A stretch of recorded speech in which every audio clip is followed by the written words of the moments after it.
പ്രധാനമന്ത്രി നരേന്ദ്രമോദി എത്തിയ ബി.ജെ.പി. വേദിയിൽ മാറി നിന്നു എന്ന വാർത്തകളിൽ വിശദീകരണവുമായി ശാസ്തമംഗലം കൗൺസിലർ ആർ. ശ്രീലേഖ. ക്ഷണിച്ചാലല്ലാതെ പോകരുത് എന്നുള്ള പരിശീലനം തനിക്ക് ലഭിച്ചിട്ട് ഉള്ളതുകൊണ്ടാണ് സ്വന്തം ഇരിപ്പിടത്തിൽ ഇരുന്നതെന്നും അത് അച്ചടക്കത്തിന്റെ ഭാഗമാണെന്നുമാണ് വിശദീകരണം. ഫേസ്ബുക്കിൽ സ്റ്റോറിയായി പങ്കുവച്ച വീഡിയോയിലാണ് ഇക്കാര്യം വിശദീകരിച്ചത്. ബഹുമാനപ്പെട്ട പ്രധാനമന്ത്രി നരേന്ദ്രമോദിജി തിരുവനന്തപുരത്ത് വന്നപ്പോൾ എനിക്ക് വേദിയിൽ ഇരിപ്പിടം ലഭിച്ചത് ഭാരതീയ ജനതാ പാർട്ടിയുടെ സംസ്ഥാന ഉപാധ്യക്ഷന്മാരിൽ ഒരാളായതുകൊണ്ടാണ്. എനിക്ക് രാഷ്ട്രീയം പുതിയതാണ്. 33.5 വർഷം പരിശീലിച്ചതും ചെയ്തതും ഒക്കെ ഒരു പോലീസ് ഉദ്യോഗസ്ഥയുടെ കടമയായിരുന്നു. വളരെയധികം VVIP ഡ്യൂട്ടി ചെയ്തിട്ടുള്ള എനിക്ക് അച്ചടക്കം വളരെ പ്രധാനപ്പെട്ട കാര്യമാണ്. പ്രധാനമന്ത്രി വേദിയിലേക്ക് വരുമ്പോൾ എനിക്ക് നൽകപ്പെട്ടിട്ടുള്ള സ്ഥാനത്ത് ഇരിക്കുക, അവിടെ തന്നെ നിലയുറപ്പിക്കുക എന്നതാണ് പാർട്ടി പ്രവർത്തക എന്ന നിലയിൽ ഞാൻ ചെയ്യേണ്ടതെന്നാണ് ധരിച്ചിരുന്നത്. അങ്ങോട്ടേക്ക് ക്ഷണിച്ചാലല്ലാതെ പോകരുത് എന്നുള്ള പരിശീലനം എനിക്ക് ലഭിച്ചിരുന്നത് കൊണ്ടായിരിക്കാം ഞാൻ എന്റെ സ്ഥാനത്ത് മാത്രം ഇരിക്കുകയാണ് ചെയ്തത്. VVIP എൻട്രൻസിലൂടെ കയറി വന്ന അദ്ദേഹം അതേ എൻട്രൻസിലൂടെ പോകുമ്പോൾ ഞാൻ പോകുന്നത് ശരിയല്ലല്ലോ എന്ന് വിചാരിച്ചാണ് ഞാൻ അവിടെ നിന്നത്. മാധ്യമ ചാനലുകളിലും വളരെയധികം മോശമായ രീതിയിൽ ഇതിനെക്കുറിച്ച് പരാമർശിച്ച് കണ്ടു. ഇതിലാരും വെറുതെ തെറ്റിദ്ധരിക്കേണ്ട. ഞാൻ നിങ്ങളുടെ സ്വന്തം ശ്രീലേഖ, എപ്പോഴും BJPക്കൊപ്പം. TS ഹരീഷ്ണ വിശദാംശങ്ങളുമായി ചേർന്നുണ്ട്. ഹരീഷ, ഗുഡ് മോർണിംഗ്. രാഷ്ട്രീയ പരിചയമുള്ള ഒരാളെ മേയറാക്കുന്നതാണ് എപ്പോഴും നല്ലത് എന്ന കാര്യത്തിൽ പാർട്ടി വാശി പിടിച്ചിരുന്നു. അതുകൊണ്ട് തന്നെ വർഷങ്ങളായി പാർട്ടിക്കൊപ്പം നടന്ന VV രാജേഷിനെ മേയർ സ്ഥാനത്തേക്ക് പരിഗണിക്കുകയായിരുന്നല്ലോ. ആ ഒരൊറ്റ ഘടകമാണ് പരിഗണിച്ചത്. അപ്പോഴൊക്കെ എന്തുകൊണ്ട് ശ്രീലേഖയെ മേയറാക്കിയില്ല എന്ന ചോദ്യം പല ഭാഗത്തു നിന്നും ഉയർന്നു വന്നിരുന്നു. ഇന്നിപ്പോൾ അതിനുകൂടി ഒരു ഉത്തരമാകുന്നു എന്ന് ഞാൻ ചിന്തിക്കുകയായിരുന്നു ഹരികൃഷ്ണ. കാരണം രാഷ്ട്രീയ പരിചയമുള്ള ഒരാൾക്ക് ആ വേദിയിൽ എങ്ങനെ പെരുമാറണം എന്നത് വളരെ കൃത്യമായി അറിയാം. പക്ഷെ പോലീസ് ഉദ്യോഗസ്ഥ എന്ന നിലയിൽ ആ അച്ചടക്കത്തിൽ ശീലിച്ച ഒരാൾക്ക് അത് അറിയില്ല എന്ന് അവർ തന്നെ തുറന്നു പറഞ്ഞപ്പോൾ അതിന് ഉത്തരമായി എന്ന് തോന്നുന്നു, അല്ലേ? രാഷ്ട്രീയ പരിചയവുമായി ബന്ധപ്പെട്ട് അവർ സംസാരിക്കുന്നുണ്ട്. പക്ഷെ ഇന്നലെ ഞാൻ ആ വേദിക്ക് മുൻവശത്തുണ്ടായിരുന്നു. ഞാൻ കണ്ട കാഴ്ച എന്ന് പറയുന്നത് പ്രധാനമന്ത്രി സംസാരിച്ചതിന് ശേഷം അദ്ദേഹം മടങ്ങുന്ന ഒരു തിരക്കായിരുന്നു.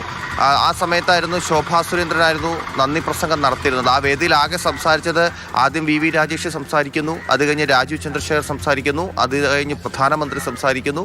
പിന്നെ അദ്ദേഹം മടങ്ങുന്ന സമയത്താണ് ഈ നന്ദി പ്രസംഗം നടക്കുന്നത്. അപ്പോഴാണ് ഈ കാര്യങ്ങൾ നടക്കുന്നത്. അദ്ദേഹം നടന്നു പോകുന്ന അദ്ദേഹത്തിൻ്റെ VVIP എൻട്രിയിലൂടെ അദ്ദേഹം നടന്നു പോകുന്ന സമയത്ത് എല്ലാവരും കൂടി നിന്ന് അദ്ദേഹത്തോട് സംസാരിക്കുകയും അദ്ദേഹത്തിന് യാത്ര അയക്കുന്ന തിരക്കിലായിരുന്നു. അപ്പോഴാണ് BJPയുടെ സംസ്ഥാന ഉപാധ്യക്ഷയായ ആർ. ശ്രീലേഖ അവരുടെ ഇരിപ്പിടത്തിൽ അവിടെ തന്നെ നിന്നുകൊണ്ട് ഈ കാര്യങ്ങളെല്ലാം വീക്ഷിച്ചുകൊണ്ടിരിക്കുന്നു. അപ്പോൾ നമുക്ക് ആ വേദി കാണുമ്പോൾ തന്നെ അറിയാം, ഒരു ഭാഗത്ത് അവർ മാത്രം നിൽക്കുന്നു, മറ്റുള്ളവരെല്ലാവരും കൂടി ഈ ഒരു ഭാഗത്തേക്ക് തിരക്കി നിൽക്കുന്നു, മോദിക്കൊപ്പം നിൽക്കുന്നു. അത് നമുക്ക് കാണാൻ കഴിയും. ഈ മുന്നിലെ റോയുടെ തൊട്ട് പിന്നിലത്തെ റോയിലെ ഏറ്റവും അടുത്ത സീറ്റിലായിരുന്നു ശ്രീലേഖ ഇരുന്നത്. അപ്പോൾ ഇതുമായി ബന്ധപ്പെട്ട് അങ്ങനെ ഈ മോദി മടങ്ങി അതിനുശേഷമാണ് ദൃശ്യങ്ങളൊക്കെ സോഷ്യൽ മീഡിയയിലേക്ക് വരികയും ശ്രീലേഖ മാറി നിൽക്കുന്നു എന്നുള്ള തരത്തിൽ വാർത്തയൊക്കെ വരികയൊക്കെ ചെയ്തത്. അതിന് വിശദീകരണമായിട്ടാണ് ഇട്ടിരിക്കുന്നത്. താൻ 33 വർഷം ചെയ്തത് പോലീസ് ജോലിയാണ്. അതുമായി ബന്ധപ്പെട്ട് അച്ചടക്കം പഠിച്ചിട്ടുണ്ട്. ഒരു VVIP ഡ്യൂട്ടി ചെയ്യുമ്പോൾ എങ്ങനെ അച്ചടക്കം പാലിക്കണം, എവിടെ ഇരിക്കണം, ഒരു പ്രധാന രീതിയിൽ വരുമ്പോൾ എവിടെ ഇരിക്കണം, എവിടെ നിൽക്കണം എന്നുള്ള കാര്യം തനിക്കറിയാം. അതുകൊണ്ടാണ് താൻ അങ്ങനെ ഒരു സ്ഥലത്ത് നിൽക്കുകയും ആ ഒരു തിരക്കിലേക്ക് പോകാത്തയും എന്നാണ് പറയുന്നത്. അപ്പോഴവർ പറയുന്നുണ്ട്, ഞാൻ രാഷ്ട്രീയത്തിൽ പുതിയതാണ്, പോലീസുമായി ബന്ധപ്പെട്ട് പോലീസ് ജോലി ചെയ്തതുകൊണ്ട് തന്നെ ആ അച്ചടക്കത്തിലൂടെ വളർന്ന ഒരാളാണ്, രാഷ്ട്രീയത്തിൽ പുതിയതായതുകൊണ്ട് തന്നെ അങ്ങനെ ഒരു ഇങ്ങനെ ചെയ്യണം എന്നുള്ള ഒരു പരിചയം അവർക്കില്ല എന്നുള്ളതായിരിക്കും. അതിനാണ് മോദി ചോദിച്ചത്.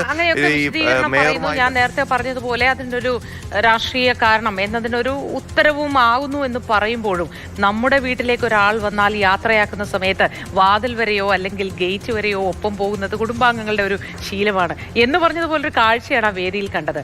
പ്രധാനമന്ത്രി ആ വേദിയിൽ നിന്ന് ഇറങ്ങുന്ന സമയത്ത് വേദിയിലുണ്ടായിരുന്ന പ്രധാനപ്പെട്ടവരൊക്കെ, സംസ്ഥാനത്തിന്റെ ഭാരവാഹികളായവരൊക്കെയും നഗരത്തിന്റെ ഭാരവാഹികളായവരൊക്കെയും ഒപ്പം പോകുന്നതും ഒപ്പം നിൽക്കുന്നതുമാണ് കണ്ടത്. പക്ഷെ ആ സമയത്ത് അങ്ങനെ നമുക്കൊക്കെ തിരിച്ചറിയാൻ കഴിയുന്ന വിധം ഒരു അകലം മനഃപൂർവ്വം പാലിക്കും പോലെ ആ ദൃശ്യങ്ങളിൽ വ്യക്തമാവുകയും ചെയ്യുന്നുണ്ട്, അല്ലേ? അങ്ങനെ പാലിക്കേണ്ടായിരുന്നു എന്ന് വേണമെങ്കിൽ നമുക്ക് പറയാം. കാരണം അങ്ങനെ നിന്നതുകൊണ്ടാണല്ലോ ആ ദൃശ്യങ്ങളെല്ലാം പ്രചരിക്കുന്നത്. പക്ഷെ അവർ തന്നെ അത് പറയുന്നുണ്ട്, രാഷ്ട്രീയ പരിചയക്കുറവുള്ളത് കൊണ്ടാണ് അങ്ങോട്ട് പോകാത്തത് എന്നുള്ളത്. ഒരുപക്ഷെ എല്ലാവർക്കും ഒപ്പം നിന്ന് പ്രധാനമന്ത്രിയെ യാത്രയാക്കി വിട്ടിരുന്നെങ്കിൽ ഇങ്ങനെ ഒരു പ്രശ്നത്തിൻ്റെ ആവശ്യം ഉണ്ടായിരുന്നില്ല, ഇങ്ങനെ ഒരു വിവാദത്തിൻ്റെ ആവശ്യം ഉണ്ടായിരുന്നില്ല, അവർക്ക് ഇങ്ങനെ ഒരു വിശദീകരണവും നൽകേണ്ടതില്ല. ഏറ്റവും അവസാനം ആ വിശദീകരണ വീഡിയോയിൽ തന്നെ അവർ പറഞ്ഞു വയ്ക്കുന്നു, ഞാൻ BJPക്കൊപ്പം, തെറ്റിദ്ധരിച്ചതാണ് എല്ലാവരും, അങ്ങനെ ഒരു തെറ്റിദ്ധാരണയുടെ ആവശ്യമില്ല എന്ന് പറഞ്ഞു വയ്ക്കുകയും ചെയ്തു. ചെയ്തു. അങ്ങനെ ഒരു വിവാദത്തിന് ഇടയാക്കേണ്ട ഒരു സാഹചര്യം അവിടെ ഉണ്ടായിരുന്നില്ല എന്നുള്ളത് കൂടി പറയണം. ശരി.